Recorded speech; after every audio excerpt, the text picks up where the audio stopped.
Cette rencontre annuelle consacrée au budget 2027 vise à analyser les défis économiques actuels et à définir les priorités qui guideront l'action publique pour l'année à venir.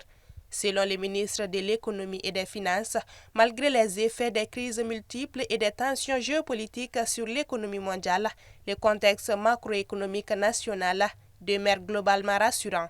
Il est marqué par une amélioration de la situation sécuritaire et sociopolitique.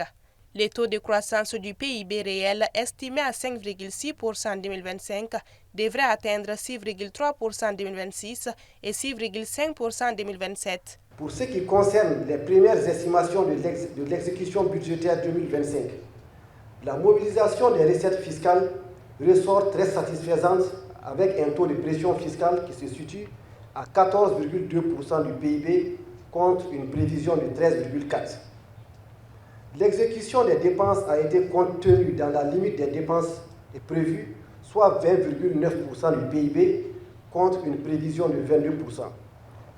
Le niveau du déficit budgétaire est ressorti à 1,5% du PIB, nettement meilleur que la prévision de 2,7%. Les travaux du processus budgétaire 2027 s'inscrivent dans la mise en œuvre de la vision Mali 2063 et de la stratégie nationale pour l'émergence et le développement durable 2024-2033.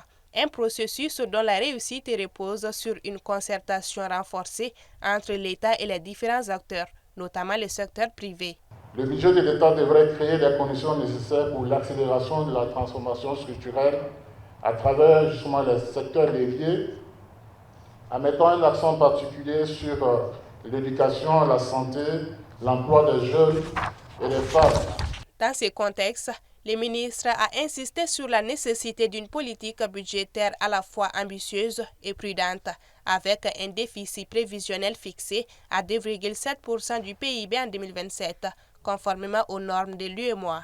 Nous avons des perspectives assez rassurantes.